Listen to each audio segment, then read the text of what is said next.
What's going on, guys? This is Carl with the Racer Red channel. Right now we are doing a little bit of exploring, and if my voice feels or sounds funny, that's because it is funny. Seems like a lot of times when I camp, I end up during the night getting a sinus infection, which turns into a cold. And I'm going to look into fixing my deviated septum for that reason. I used to be pretty heavy into mixed martial arts and competing, cage fighting and stuff like that. And I ended up breaking my nose a couple times, and I ended up with a deviated septum, and which basically means I can't breathe out of one side of my nose. At least very easily. So, it is what it is. I try to make the best of it, and but it's been making me sick, I think, because bacteria, usually when you get sick, it originates at the back of your throat and your sinuses and everything, and if you're not able to breathe very well, then everything gets backed up. And so anyways, going to the doctor and seeing if they can fix me up.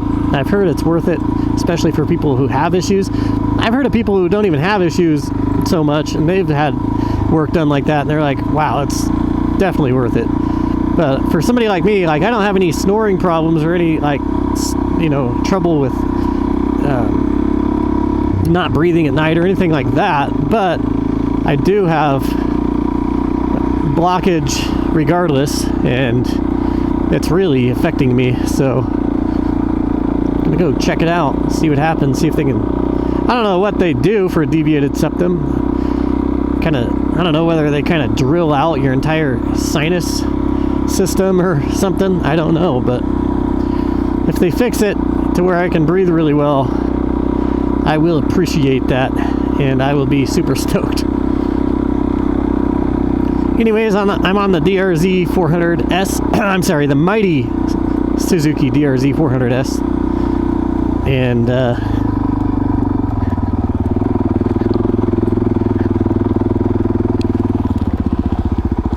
riding up here in the mountains, Green Canyon. Gas is coming back down to earth, which is nice.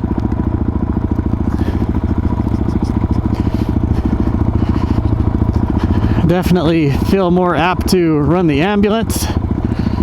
And actually, I'm looking for a new project. I didn't want to give people the wrong idea by saying I'm going to sell the ambulance, because that would imply that I'm kind of steering away from doing this kind of stuff, which is not the case.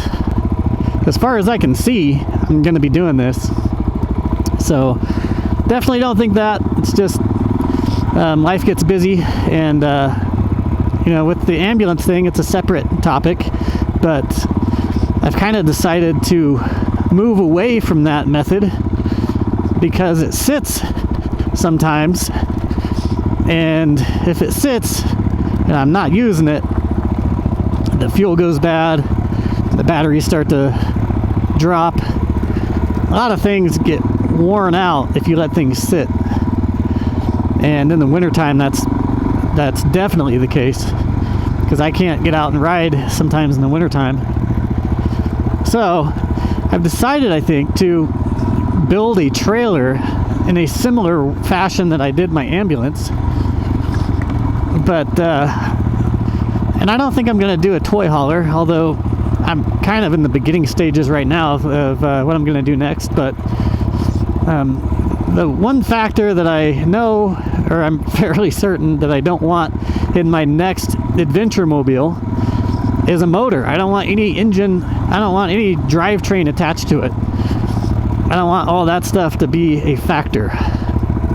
And also, I don't want to have to carry insurance on it like I do an RV type situation. So I think I'm going to switch to more of a trailer setup. That way I can, you know, I'm always driving my truck, so I can just hook my truck up. That way I only have to worry about the maintenance on my truck. I don't have to worry about my whole RV breaking down on me. And if things go totally south with my truck, I can just figure something else out and pull. I still have my trailer, in other words. Like, I still have my trailer, I can pull it with something else. But like, if my ambulance were to completely just take a grenade to the engine, but which is very, very unlikely, considering it's the 7.3 turbo diesel, which is the bulletproof engine, the most bulletproof engine ever. If it's under 1 million miles, it's just getting broken in. And mine's only got like 180,000 on it. So it's just getting started, but still, I have had issues with getting fuel to the engine. The fuel heater went out once. Hey, there's a couple of moose. We want to stay clear of those.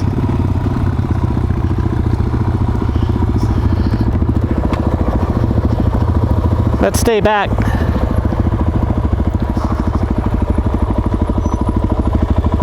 Stay here for a second.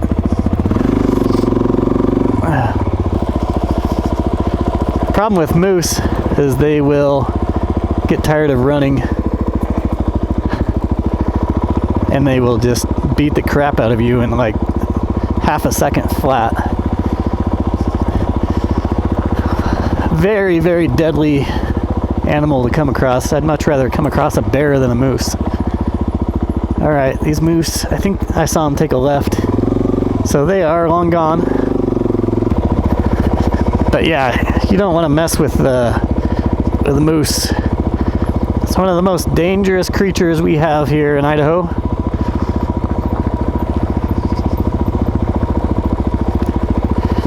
They will stomp you out so fast. And I'm not packing right now. All I'm packing is this motorcycle. So I'd have to get behind a tree and hope for the best. Try to climb it maybe. Generally, moose won't come after you unless they feel cornered. If you follow them for a while, sometimes they'll stop and they don't want to move. And if you expect them to move, that's when the fight's on. I don't think I could choke out a moose.